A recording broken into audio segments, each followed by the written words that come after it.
नमस्कार, मैं परमजीत आपका माँ लक्ष्मी एस्ट्रो वास्तु चैनल में स्वागत करती हूँ।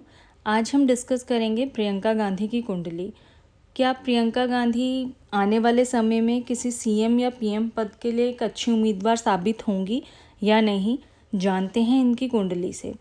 प्रियंका गांधी की जो कुंडली है वह मिथुन लगन की है और जो राशि है चंद्रमा की वह वृश्चिक राशि है। मिथुन लगन के जो व्यक्ति होते हैं वह काफ़ी मिलनसार होते हैं, सबके साथ मिलजुल कर चलना पसंद करते हैं, सबको साथ में लेकर चलना पसंद करते हैं।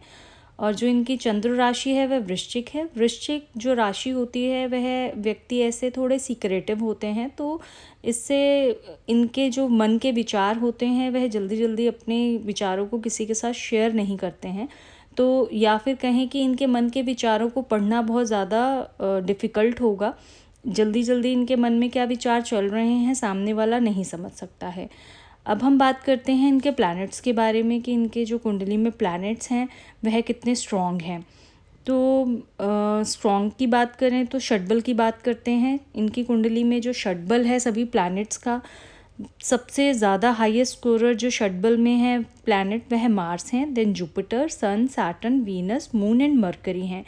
जो लोएस्ट स्कोरर हैं इनके षटबल में वह मरकरी है, क्योंकि रिक्वायरमेंट जो है मिनिमम की वह 7 है, बट उसको 6.56 पॉइंट मिले हैं। एंड सेकंड लोएस्ट जो प्लैनेट है वह मून है, 5.96 मिला है, जबकि 6 होना चाहिए। तो इनको अपने मून एंड मरकरी को थोड़ा स्ट्रॉन्ग करना पड़ेगा, क्योंकि जो मरकरी है वह इनके लगन लॉर्ड, 4th हाउस लॉर्ड भी हैं। तो जितना मरकरी को स्ट्रॉन्ग करेंगे उतना इनका लगन और जो इनका 4th हाउस है वो और ज़्यादा स्ट्रॉन्ग हो जाएगा। अब अगर हम बात करें इनके कुंडली में रेट्रोग्रेड प्लैनेट्स की, तो इनकी कुंडली में सिर्फ एक सैटर्न ही रेट्रोग्रेड प्लैनेट है, बाकी कोई और प्लैनेट रेट्रोग्रेड नहीं है, एज वेल एज कंबस्ट भी नहीं है कोई प्लैनेट। तो जितना ही हमारी कुंडली में कोई भी रेट्रोग्रेड प्लैनेट ना हो या फिर कोई प्लैनेट कंबस्ट ना हो, तो लाइफ उतनी ही ज़्यादा अच्छे से स्मूथ चलती है। तो इनकी लाइफ में कोई प्रॉब्लम नहीं रहेगी इस चीज़ की। तो अब हम बात करते हैं इनकी कुंडली में बनने वाले योगों की। कोई भी कुंडली में जितने भी प्रकार के योग बने वह योग तभी फलीभूत होते हैं जब तक उस कुंडली में सन और मून की पोजीशन स्ट्रांग ना हो। अब इनकी कुंडली में सन एंड मून की पोजीशन देखें तो सन जो है वो 2 बेनिफिक प्लैनेट्स के साथ में एसोसिएशन बना रखा है, जो कि मरकरी और जुपिटर है, और वो 7th हाउस में बैठ रखा है। तो सन तो इनका अच्छे प्लैनेट्स के साथ बैठा है, शुभ प्लैनेट्स के साथ बैठा है। सेकेंडली मून की बात करें तो मून तो नीच का है इनकी कुंडली में, पर मून का नीच भंग हो रहा है। तो जब भी किसी प्लैनेट का नीच भंग हो जाता है तो वह प्लैनेट एक राजयोग कारक प्लैनेट हो जाता है, और वो जो उच्च के प्लैनेट हैं उनसे भी अच्छे रिजल्ट हम उस प्लैनेट से एक्सपेक्ट कर सकते हैं। तो जो इनकी कुंडली है उसमें मून एक काफ़ी स्ट्रॉन्ग प्लैनेट इनके लिए साबित हो रहा है। तो अब सन एंड मून तो दोनों शुभ प्लैनेट हो गए इनके लिए और काफ़ी अच्छा हेल्प करेंगे इनकी। तो अब आने वाले और नेक्स्ट जो योगास बन रहे हैं इनकी कुंडली में वो डिस्कस करते हैं। इनकी कुंडली में बुधादित्य योग बन रहा है, जो कि बुध और सूर्य के किसी भी घर में साथ में बैठने से बनता है। तो ये है जो बुधादित्य योग है वह 7th हाउस में बन रहा है इनके। तो ऐसे जातक डेफिनेटली काफ़ी बुद्धिमान होते हैं। सेकंड जो इनकी कुंडली में योग बन रहा है दैट इज़ ज्ञान योगा। ज्ञान योगा जब बनता है जब किसी एक त्रिकोण का लॉर्ड सेकंड त्रिकोण में होता है, लाइक कोई एक ट्राइन का लॉर्ड नेक्स्ट दूसरे किसी ट्राइन में बैठा होता है, तो यह योग बनता है। तो इसमें पंचम भाव में बैठा वीनस 9th हाउस में चला गया है, तो यह एक ज्ञान योग बना रहा है और ऐसे व्यक्ति काफ़ी ज़्यादा ज्ञानी होते हैं। तो यह योग इनकी कुंडली में बन रहा है। सेकंड अगर अब हम बात करें नेक्स्ट योगा की, तो नेक्स्ट योगा जो इनकी कुंडली में बन रहा है वो योग है पंच महापुरुष योग बन रहा है, जो कि जुपिटर बना रहा है, और इसको हंस पंच महापुरुष योग बोलते हैं। और ऐसे व्यक्ति जो होते हैं वह बहुत नॉलेजेबल होते हैं और काफ़ी अच्छे पोस्ट पर होते हैं। ऐसे लोग या किसी एनजीओ के हेड वगैरह भी होते हैं, समटाइम देखा गया है। तो ये पंच महापुरुष योग इनकी कुंडली में काफ़ी स्ट्रॉन्ग बैठ रखा है और ये 7th हाउस में बन रहा है। तो ये काफ़ी नॉलेजेबल होंगी इस योग के कारण भी। तो अब इनकी कुंडली में 3 योग ऐसे बन गए हैं जो कि सिर्फ नॉलेज से रिलेटेड है या बुद्धि से रिलेटेड हो गए हैं। तो ये काफ़ी दिखा रहा है कि ये काफ़ी इंटेलिजेंट हैं, बुद्धिमान हैं और ज्ञानी हैं, तो डेफिनेटली ये फर्दर अपना जो फ्यूचर रहेगा वो इनका बहुत स्ट्रॉन्ग रहने वाला है, ये इंडिकेट करता है। देन अगर हम बात करें इनके मून की, तो मून का तो ऑलरेडी नीचभंग हो गया है, तो ये भी एक राजयोग कारक प्लैनेट बन गया है। तो अब हम बात करते हैं कि कोई भी जब भी कोई कुंडली होती है, उस कुंडली में जब तक ट्राइन एंड क्वाड्रेंट का एसोसिएशन ना हो, त्रिकोण और केंद्र का एसोसिएशन जब तक ना हो, तब तक कोई बड़ा पद मिलना थोड़ा डिफ़िकल्ट होता है। तो क्या इनकी कुंडली में त्रिकोण और केंद्र के जो स्वामी हैं उनका एसोसिएशन हो रहा है? तो देखें तो डेफिनेटली हाँ, हो रहा है उसका एसोसिएशन। फर्स्ट अगर हम बात करें तो एक त्रिकोण का लॉर्ड दूसरे त्रिकोण में चला गया है, जो कि शुक्र बना रहा है। शुक्र 5th हाउस में बैठा है और वो 9th हाउस में चला गया है। सेकंड एसोसिएशन की बात करें तो लगन का जो लॉर्ड है, कहें एक त्रिकोण का लॉर्ड जो है वो 7th हाउस में, केंद्र हाउस में बैठ गया है। तो बुध भी एक ट्राइन से दूसरे केंद्र के साथ एसोसिएशन बना रहा है। और जुपिटर जो हैं वो 7th एंड 10th हाउस के लॉर्ड हैं और वह 7th हाउस में बैठे हैं, तो सिर्फ क्वाड्रेंट मतलब केंद्रों का एसोसिएशन भी यहाँ पर हो रहा है। नेक्स्ट बात करते हैं कि एक्सचेंज भी हो रहा है एक इनकी कुंडली में। 9th एंड 12th हाउस के लॉर्ड जो हैं उनका एक्सचेंज हो रहा है इनकी कुंडली में। तो 9th हाउस का जो लॉर्ड है वह सैटर्न है, जो कि बैठ रखा है इनकी कुंडली में 12th हाउस में। तो 9th एंड 12th हाउस इनके बहुत ज़्यादा स्ट्रॉन्ग हो गए हैं, क्योंकि ये भी एक राजयोग कारक प्लैनेट बन जाते हैं अगर किसी भी हाउस का एक्सचेंज होता है। एज वेल एज जो सैटर्न है वो 10th दृष्टि से अपने 9th हाउस को, इनके 9th हाउस को देख भी रहे हैं। तो कोई भी प्लैनेट जब अपने खुद के हाउस को देखता है तो उससे रिलेटेड एक राजयोग कारक प्लैनेट बन जाता है, वेरी इंपॉर्टेंट प्ले हो जाता है, उसका रोल प्ले करता है वो। तो जो सैटर्न है वो बहुत इंपॉर्टेंट हो गए हैं अब इनकी कुंडली में। तो एक अगेन एक अच्छा एसोसिएशन हो गया है ये। देन जो इनकी कुंडली में मरकरी है वह लगन को देख रहा है। तो इनकी कुंडली में 2 प्लैनेट्स ऐसे हैं जो कि अपने हाउसेस को देख रहे हैं। एक सैटर्न हो गया, सेकंड मरकरी हो गया। मरकरी लगन को देखने का मतलब ये है कि इनका लगन जो है वो बहुत ज़्यादा स्ट्रॉन्ग हो गया है, मतलब ये एक बहुत स्ट्रॉन्ग पर्सनैलिटी हैं, काफ़ी दमदार पर्सनैलिटी हैं, जो कि अभी हमें आने वाले दिनों में नज़र भी आ रहा है। पर अभी आने वाले दिनों में ऐसा क्या चेंज हो रहा है जिसकी वजह से अब ये राजनीति में कदम रख रही हैं और बहुत स्ट्रॉन्गली ऐसा लग रहा है कि हाँ कुछ होने वाला है। तो अब हम बात करते हैं D10 चार्ट की। इनका जो D10 चार्ट है वह काफ़ी स्ट्रॉन्ग चार्ट है इनका, और 4 प्लैनेट्स इनके D10 चार्ट में वो गौतम हो रहे हैं, जुपिटर, राहु, केतु और वीनस।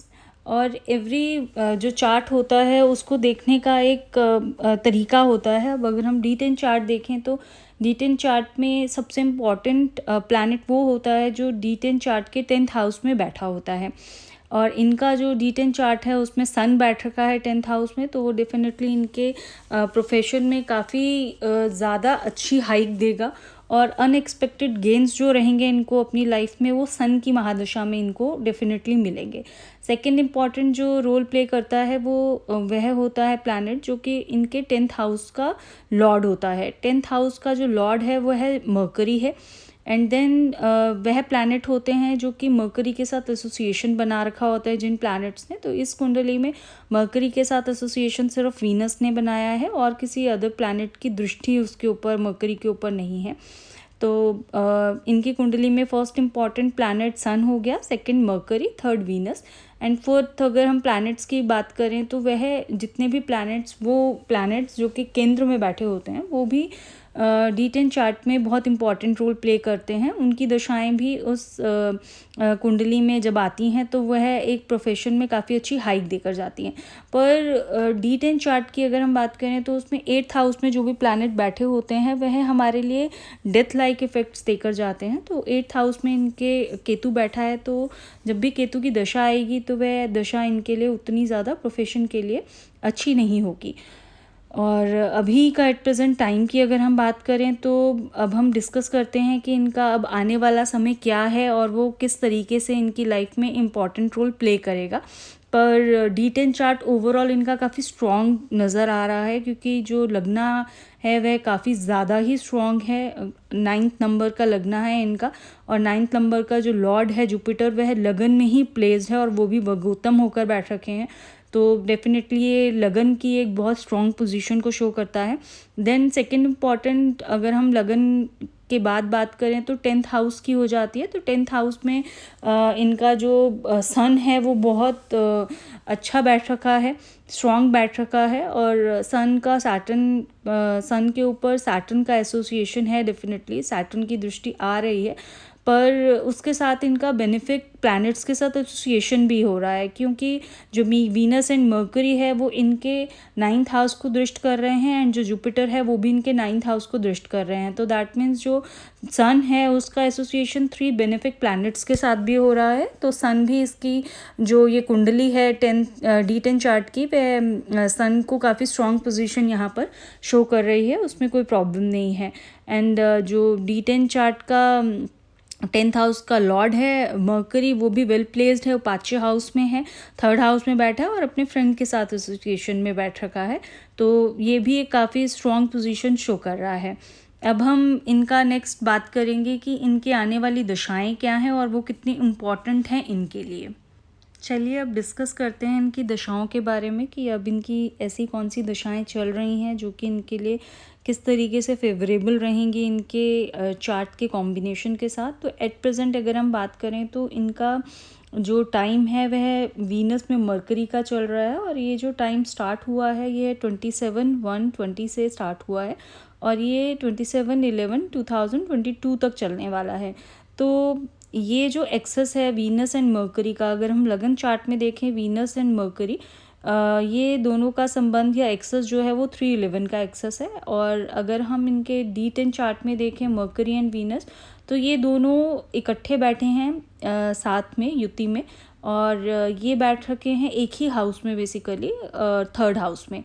और मर्करी जो है इनका वह 10th हाउस का लॉर्ड भी है, मतलब 10th हाउस का जो लॉर्ड है अगर उसकी दशा चलती है, महादशा या अंतरदशा, तो वो भी काफ़ी इंपॉर्टेंट रोल प्ले करती है प्रोफेशन में। तो जैसे ही जब भी इनकी वीनस की महादशा में अंतरदशा मर्करी की स्टार्ट हुई है, तब से इनका और ज़्यादा रुझान बढ़ा होगा, मतलब अपने प्रोफेशन को लेकर ये थोड़ी और ज़्यादा सीरियस हो गई होंगी कि अब नहीं, अब तो बस कुछ करके दिखाना है, इस टाइप की इनको फीलिंग आई होगी। तो अब ये और ज़्यादा सक्रिय हो गई हैं अपने काम को लेकर राजनीति में, डेफिनेटली। तो अब इसके बाद जो इनकी दशा आने वाली है वह वीनस में लास्ट दशा है इनकी, केतु की अंतरदशा रहेगी लास्ट, और ये स्टार्ट होगी 27/11/22 से 27/1/24 तक। अब अगर हम इसके एक्सेस की बात करें तो फर्स्टली हम D1 चार्ट में देखते हैं इनका एक्सेस क्या है। D1 चार्ट में वीनस एंड केतु का जो एसोसिएशन है, जो एक्सेस है, वह है 6-8 का एक्सेस बन रहा है, as well as D10 chart में भी एक्सेस अगेन 6-8 का एक्सेस है। तो ये दशा ऐसा इंडिकेट कर रही है कि हाँ, इनके प्रोफेशन को लेकर इस टाइम इनको काफ़ी स्ट्रगल करना पड़ेगा, काफ़ी मेहनत करनी पड़ेगी, जिसके बाद इनको बहुत स्ट्रॉन्ग रिजल्ट डेफिनेटली मिलेंगे, 100% मिलेंगे। क्यों? क्योंकि इस दशा के बाद जो इनकी महादशा स्टार्ट होने वाली है वह सन की स्टार्ट होने वाली है, और जो सन की महादशा है वह इनकी कुंडली के अनुसार 27/1/2024 से स्टार्ट हो जाएगी। और D10 में अगर हम देखें, जो सन है वह बहुत इम्पॉर्टेंट रोल प्ले कर रहा है इनकी कुंडली में, क्योंकि वह D10 में 10th हाउस में ही बैठ रखा है। तो जब भी D10 में 10th हाउस में बैठे लॉर्ड प्लैनेट की दशा चलती है, तो वह हमारी जो लाइफ है उसमें, हमारे बेसिकली प्रोफेशन में, वह अनएक्सपेक्टेड गेन्स को देती है हमें, जो हमने सोचा नहीं होता उससे भी ज़्यादा बेटर और अच्छे रिजल्ट्स हमको मिलने लग जाते हैं। तो वो टाइम ऐसा होगा इनकी लाइफ में कि इनको बहुत ज़्यादा अनएक्सपेक्टेड गेन होंगे, जो इन्होंने सोचा भी नहीं होगा, उस तरीके की चीज़ें इनकी लाइफ में हो जाएंगी। तो 100% आने वाला जो टाइम है इनकी कुंडली में वह बहुत अच्छा टाइम है, और ये इंडिकेट करता है कि ये राजनीति में अच्छी ऊंचाइयों को छुएंगे और बहुत अच्छे पद इनको प्राप्त होंगे। CM PM जिस भी पद के लिए चाहें, ये उस पद के लिए फाइट कर सकती हैं, और डेफिनेटली उसमें इनको बहुत अच्छे रिजल्ट्स मिलेंगे। आपको हमारा ये वीडियो कैसा लगा, आप ज़रूर कमेंट बॉक्स में अपना फीडबैक दें। और अभी आने वाले टाइम में डेफिनेटली हम और कुछ कुंडलियाँ भी डिस्कस करेंगे, और कैसे कुंडलियाँ डिस्कस की जाती हैं इसकी ट्रिक्स भी मैं डेफिनेटली आपको बताऊंगी, कि कैसे हम कोई भी कुंडली अगर एनालाइज़ करें तो उसमें किन किन चीज़ों को पहले देखें और किन चीज़ों को बाद में देखें। और कहाँ से स्टार्ट करें। और यदि आप में से कोई व्यक्ति अपना कंसल्टेशन लेना चाहता है कुंडली का, तो डेफ़िनेटली आप कंसल्टेशन के लिए हमें दिए हुए नंबर्स पे कॉल कर सकते हैं और मेरे से संपर्क कर सकते हैं। थैंक यू, आपने ये वीडियो देखा और अपना समय हमें दिया। और आप डेफ़िनेटली ज़रूर बताएं कि आपको हमारा वीडियो कैसा लगा। Thank you so much.